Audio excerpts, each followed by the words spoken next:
The 1980s, a wild, wonderful decade bursting with neon colors, noisy toys, and miracle products that every parent and kid seemed to adore.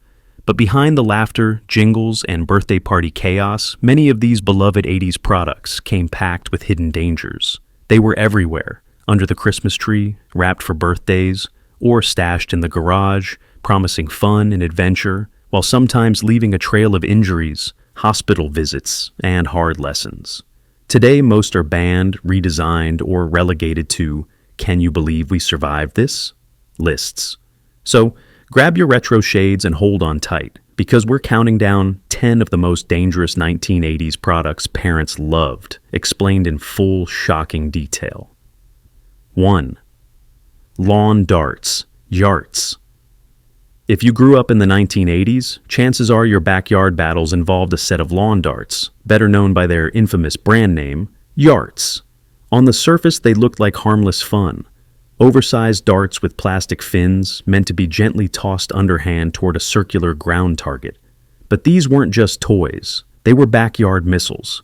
Each dart was tipped with a weighted metal spike, designed to pierce the ground. Unfortunately, that same design made them incredibly effective at piercing, well, anything else. Kids being kids, it didn't take long for the rules to go out the window. The real game became launching darts straight into the sky and scrambling out of the way before impact. It was thrilling, chaotic, and wildly dangerous. By the time the U.S. banned them in 1988, lawn darts had racked up over 6,000 emergency room visits and tragically contributed to at least 3 child fatalities. Today, jarts stand as one of the clearest examples of 80s-era parenting freedom, a mix of fun, fearlessness, and what were we thinking? Hindsight. For those who survived them, jarts were part of a wilder, riskier, and unforgettable chapter of childhood. 2 clackers. Few 1980s playground memories are as visceral or as painful as clackers. These simple toys consisted of 2 hard acrylic balls connected by a sturdy string. The goal was to swing them up and down, making the balls clack together rhythmically. Simple enough until you miss. When clackers collided with just the right force, they'd often shatter, sending sharp acrylic fragments flying through the air. Eye injuries, broken teeth, bruised knuckles. Clackers left their mark on a generation of kids, both literally and figuratively. Some versions could even magnify sunlight, causing small fires if left in the sun too long. The FDA and Consumer Product Safety Commission ultimately banned clackers after hospitals reported a wave of serious injuries. But for a time, clackers were the badge of playground cool, dangerous, addictive, and endlessly competitive. Today, parents shake their heads, but anyone who survived the clacker craze remembers it as a wild, noisy ritual that could turn a recess into a mini war zone. 3rd, Easy Bake Oven. Every 80s kid wanted an Easy Bake Oven. The commercials promised baking magic, a toy that let you whip up real cakes and cookies with nothing more than a light bulb for heat. And parents loved how it fostered creativity and independence.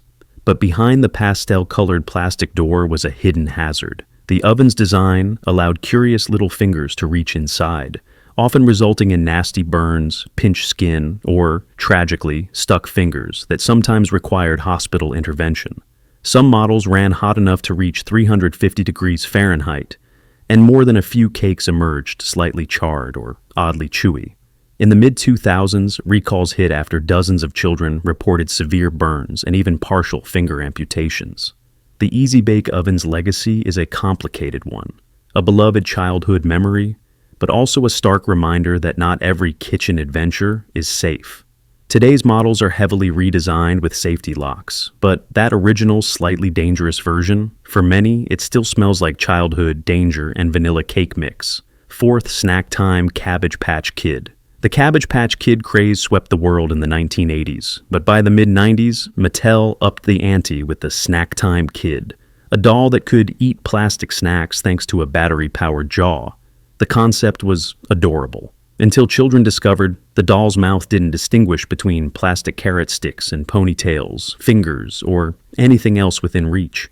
The powerful motorized jaw had no off switch, so once it latched on, it was relentless. Reports flooded in. Kids' hair was painfully yanked, fingers pinched, and tears followed. At one point, The Consumer Product Safety Commission received over 30 complaints, prompting a nationwide recall and a wave of cautionary headlines. The snack time Cabbage Patch Kid now lives in infamy as the doll that ate everything, a surreal example of 80s innovation gone awry. For many families, it was an unforgettable lesson. Sometimes toys with realistic features should be taken with a grain of salt, and maybe a pair of scissors close at hand. Piatti. Slime. Slime was the ultimate 80s gross-out toy, a neon, oozy substance sold in little plastic tubs, promising hours of weird, squishy fun. Kids loved it, parents tolerated it, until the first cases of skin rashes, allergic reactions, and chemical burns started cropping up. Early batches of slime were often made with borax or other caustic compounds, which, under lax safety regulations, sometimes found their way into the hands and mouths of curious children. Parents shrugged off the sticky mess, until they had to clean carpets or treat a mysterious red patch on their child's skin. Looking back, it's a miracle more kids weren't hurt. Despite its rocky start, slime's appeal never really vanished. Today's formulas are far safer, but the original gooey, potentially hazardous version is the stuff of playground legend. For every kid who accidentally left it in their desk or their sibling's hair, it's a reminder that the 80s were all about fun, with a hint of risk. 6. Super elastic bubble plastic. Imagine blowing bubbles, but instead of soap, you're using a tube of chemical-smelling plastic goo. That was super elastic bubble plastic.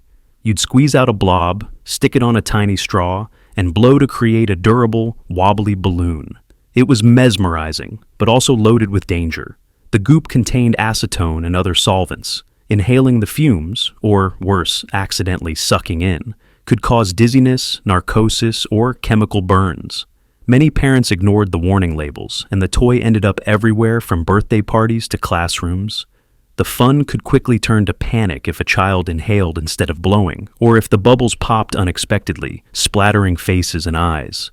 Eventually, health concerns led to bans in several countries, but for a time, super elastic bubble plastic was a chemistry lesson gone wild, one that proved just how far the 80s would go for a good time, even if it meant a trip to the nurse.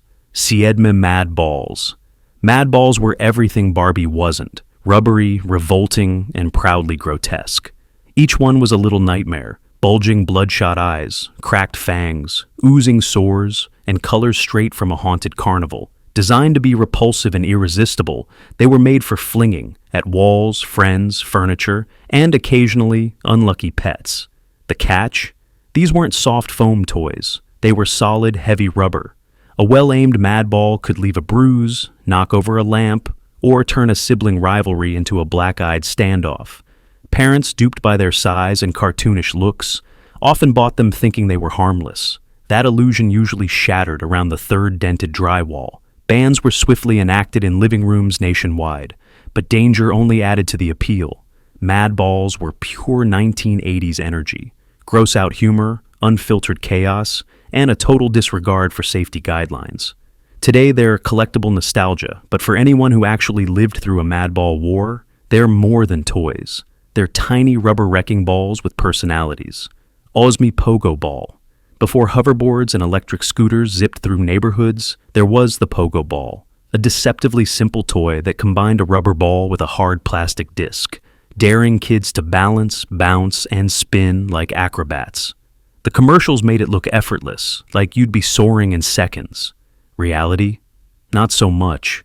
The Pogo Ball was a masterclass in wiped-out dreams and skinned knees.